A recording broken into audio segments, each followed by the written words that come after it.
ఇలా కాంగ్రెస్ పార్టీ ప్రభుత్వం హైడ్రా విషయంలో ఇలా కురుతో తలగొక్కున్నట్టు పరిస్థితి. ఏడుస్తున్నారు జనం. రోజు 2-3 వీడియోలు వస్తున్నాయి. ఆ వీడియోలు చూసి హైడ్రా బాధితులే కాదు, తెలంగాణ రాష్ట్రం కాదు, దేశవ్యాప్తంగా కూడా ప్రజలు కాంగ్రెస్ పార్టీ ప్రభుత్వ పాలన అసహించుకుంటున్నారు. అన్ని డాక్యుమెంట్స్ ఉండి అన్ని అనుమతులు ప్రభుత్వమే ఇచ్చి పేదోళ్ళు ఇల్లు కట్టుకున్న ఇళ్లను గంట లోపల కూల్చి ఎలాంటి నోటీస్ లేకుండా కూల్చేయడము, ఇది ఎంతవరకు కరెక్ట్? ఇది నిలువ నీడ లేకుండా పేదలు చేస్తున్నారు. ఇందిరమ్మ రాజ్యం అంటే ఇదేనా? కాంగ్రెస్ పార్టీ స్పష్టం చేయాలి. అంటే పేదల ఇల్లు కూల్చడం ఇందిరమ్మ రాజ్యమా? 6 గ్యారెంటీలు ఇస్తా చెప్పి హామీ ఇచ్చి మోసం చేయడం ఇందిరమ్మ రాజ్యమా? అవినీతితో మొత్తం కూరుకుపోవడమే ఇందిరమ్మ రాజ్యమా? ఏంది ఇందిరమ్మ రాజ్యం అంటే?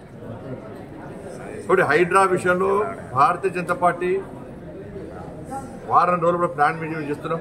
తప్పకుండా హైడ్రా విషయంలో మేము చాలా సీరియస్గా ప్లాన్ చేస్తాం. నేను మళ్ళీ చెప్తున్నా, ఇలా ప్రజలకు భారతీయ జనతా పార్టీ ఆయుధంగా మారబోతున్నది. భారతీయ జనతా పార్టీ కార్యకర్తలు సిద్ధమవుతున్నారు, నాయకులు సిద్ధమవుతున్నారు.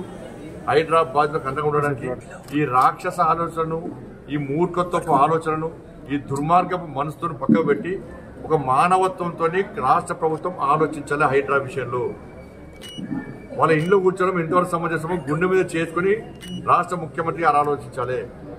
ఇలా ప్రజలు కూడా అంత వ్యతిరేకతస్తుంటే ఇలా ఒక్కొక్క మినిస్టర్ వచ్చి హైడ్రా మంచిదే అంటే రేపు వాళ్ళ కూడా కుటుంబాలను మీరు కట్టుకుని నిన్ను కూర్చొని ఎంత ఇబ్బంది ఉంటుంది? అరే కూల్చాల్సిన ఫామ్ హౌస్ మాత్రం కూల్చారు, కూల్చాల్సిన ఫామ్ హౌస్ కూల్చారు. మేమనుకున్నాం హైడ్రా ఒక మంచి ఆలోచన ఉంది కదా, అరే మంచి ప్లాన్తో ప్రభుత్వం ఉన్నట్టున్నది, ఏం చెడు ఆలోచన ఏం లేనట్టుందో మేము అనుకున్నాం.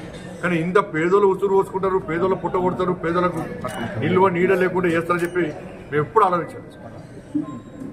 వాళ్ళంతా ఢిల్లీ నుంచి డైరెక్షన్. ఇలా రేపు మా పని చేస్తారు.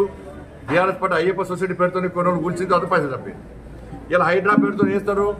ఇలా మెల్లగా తిరిగి క్లోజ్ చేస్తారు. ఇక క్లోజ్ చేయాల్సిందే, మరి వట్టే క్లోజ్ చేయరు. వీళ్ళు పెద్ద పెద్ద వ్యక్తుల దగ్గర నుంచి మళ్ళీ కలెక్షన్ చేస్తారు. కలెక్షన్ చేసి మళ్ళీ ఢిల్లీ పైసలు పంపాలి.